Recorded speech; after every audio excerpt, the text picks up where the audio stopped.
নমস্কার বন্ধুরা, কেমন আছো সবাই? তো চলো আজকে রেসিপি চিকেন কারি একটু অন্যরকম ভাবে।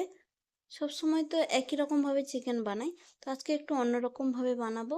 তো প্রথমে নিয়েছি আমি ওই আদা রসুন আর শুকনো লঙ্কার একটা পেস্ট বানিয়ে নিলাম। তোমরা যদি শুকনো লঙ্কা না দিতে চাও তাহলে ওর বদলে পাকা লঙ্কা দিতে পারো, ভালো টেস্ট আসবে। আর ওদিকে দুটো টমেটোর আমি পিউরি বানিয়ে নিয়েছি। তো প্রথমেই আমি চিকেনটা ম্যারিনেট করে নিচ্ছি। লবণ গুঁড়ো, হলুদ গুঁড়ো, ধনিয়া, জিরা পাউডার, দই আর একটু গরম মশলা দিয়ে ভালো করে, আর এই যে পেস্টটা বানিয়েছিলাম আদা রসুনের পেস্টটা, এইটা ওর মধ্যে দিয়ে দিলাম। আর একটু দিলাম ভিনিগার, ভিনিগার না থাকলে লেবুও দিতে পারো। আর একটু সর্ষের তেল দিয়ে ভালো করে ম্যারিনেট করে এক সাইডে রেখে দেবো। আমি এখানে ভাজা পেঁয়াজটা আমার রেডি করা হয়নি। ভাজা পেঁয়াজটা দিলে কিন্তু আরো ভালো হতো, এতে ভাজা পেঁয়াজও অ্যাড করতে পারো। আর এদিকে আমি এই যে আলু নিয়েছি, আলুর মধ্যে লবণ হলুদ একটু মাখিয়ে রেখে দেবো। লবণ হলুদ একটু মাখিয়ে রেখে দিলে আলুটার কালারটাও যেমন সুন্দর আসে, আর আলুটা খেতেও টেস্টি হয়। আর মাংসের আলু না বেশি ভাজা যাবে না, বেশি আলু ভাজলে মিষ্টি হয়ে যাবে, হালকাই ভাজতে হবে। তো প্রথমেই আমি নিয়ে নিলাম সর্ষের তেল, তার মধ্যে দিয়ে দিলাম তেজপাতা, দারচিনি, এলাচ, লবঙ্গ আর জিরা। দিয়ে দেওয়ার পরে এলাচটাকে না একটু ফেটিয়ে দিয়ে দিলাম।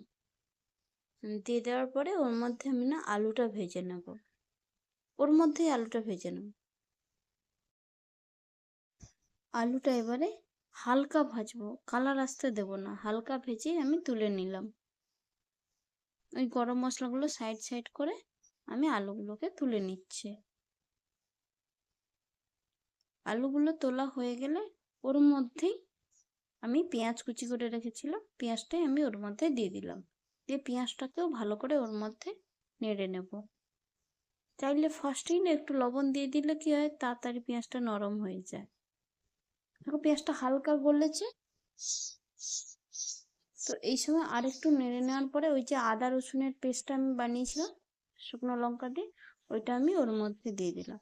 এই এইটা যদি শিল নোড়াতে বাটা হতো না, এই চিকেনের টেস্টটা আরো সুন্দর হতো। পেঁয়াজটাও চিকেনে হালকা মতো ঘষে নেওয়া, মানে হালকা বেটে নেওয়া হতো।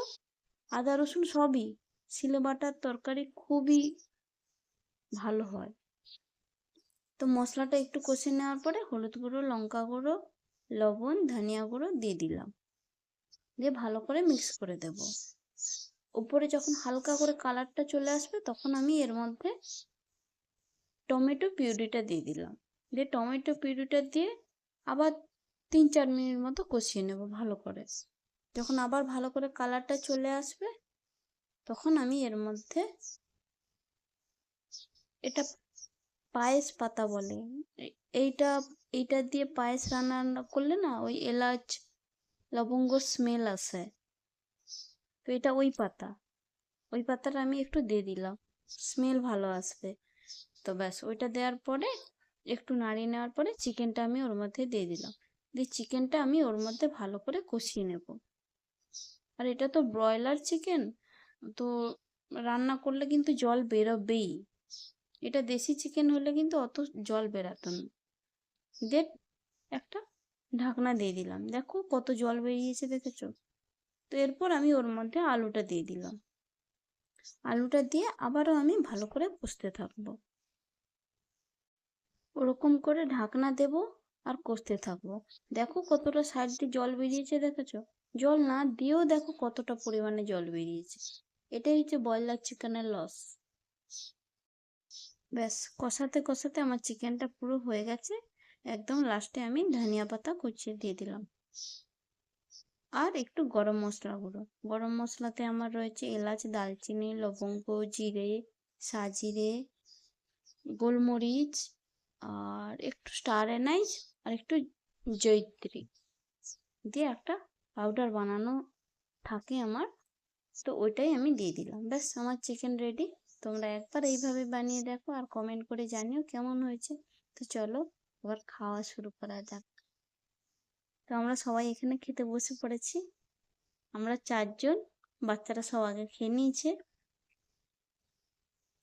আমরা আর একটা দাদারা, তো দাদা, বৌদি, আমি আর আমার হাজবেন্ড বসছি। বাই।